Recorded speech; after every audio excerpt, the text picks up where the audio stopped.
Hola, hoy nos vamos a embarcar en un viaje por los momentos que definieron una de las creaciones más profundas de la humanidad, las matemáticas. Es una travesía que nos va a llevar por la prueba, la paradoja y el genio que, le dio forma a nuestro mundo. A ver, uno suele pensar en las matemáticas como una verdad universal, algo que simplemente descubrimos, no que inventamos.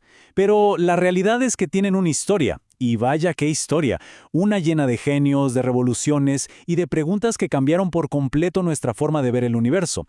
Así que vamos a sumergirnos en esto. Bueno, nuestro viaje arranca en la antigua Grecia. Aquí es donde ocurrió el primer gran salto, la idea de que una afirmación matemática no es cierta solo porque suene bien o parezca obvia, sino porque se puede demostrar, con lógica.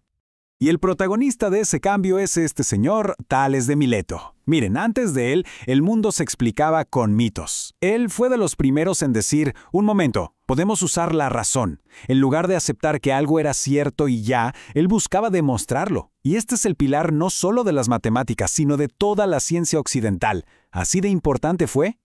Y esta idea la codificó de una manera brillante Euclides. Sus elementos no eran solo una lista de hechos, no, eran un sistema. A partir de unas pocas verdades que parecían superevidentes, los axiomas, construyó toda la geometría, paso a pasito con pruebas irrefutables. Este libro, imagínense, definió el rigor matemático durante 2 milenios. ¡2 milenios! Ahora la historia se mueve. Nos vamos hacia el este. Porque mientras Europa estaba, digamos, en la Edad Media, en la India y en el mundo islámico estaban pasando cosas que iban a cambiar el cálculo para siempre. Para entender lo grande que fue esta revolución, pensemos un segundo en los números romanos. A ver, se ven geniales en los edificios, pero para hacer aritmética, son una pesadilla. Intentar multiplicar CXXY por XY, buena suerte con eso. El contraste es brutal. El sistema que usamos hoy, con esa idea del valor posicional y, sobre todo, el número cero, fue un antes y un después.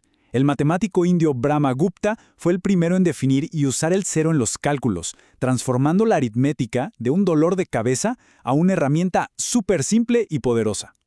¿Y quién fue el responsable de traer este sistema a Occidente? Al-Khwarizmi. Ojo, que no solo popularizó nuestros números modernos, sino que su libro estableció un método sistemático para resolver ecuaciones, un método que llamó Al-Jabr. ¿Le suena? Claro, de ahí mismito viene la palabra álgebra. Saltamos ahora al Renacimiento europeo. El mundo estaba cambiando, y mucho.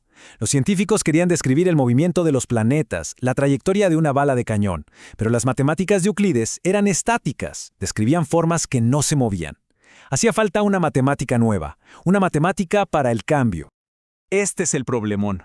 La geometría clásica podía calcular una velocidad promedio, fácil, pero la velocidad en un instante exacto, en un momento congelado, eso es un cambio infinitamente pequeño en un tiempo infinitamente pequeño. Era una paradoja que las matemáticas de la época simplemente no podían resolver. Y entonces, en uno de esos momentos casi de película en la historia de la ciencia, dos genios resuelven el problema. Y lo hacen casi al mismo tiempo, desatando una pelea tremenda sobre quién fue el primero. Por un lado, Isaac Newton en Inglaterra, que lo necesitaba para sus leyes de la física, ¿verdad? Y por el otro, Gottfried Leibniz en Alemania, que estaba más metido en la lógica y en la notación. Aunque los dos lo inventaron, al final es la notación tan elegante de Leibniz, el dy sobre dx, la que usamos hoy. Esto nos enseña que, a veces, una buena notación puede cambiarlo absolutamente todo. Durante siglos, las matemáticas estuvieron muy ligadas al mundo físico. Pero en el siglo XIX, los matemáticos empezaron a hacerse preguntas un poco raras, a explorar ideas que no tenían una conexión tan obvia con la realidad. A ver, esta pregunta puede sonar absurda. Es uno de los axiomas de Euclides. Las líneas paralelas nunca se cruzan. Punto. Durante 2000 años fue una verdad incuestionable. Pero, ¿y si no lo fuera?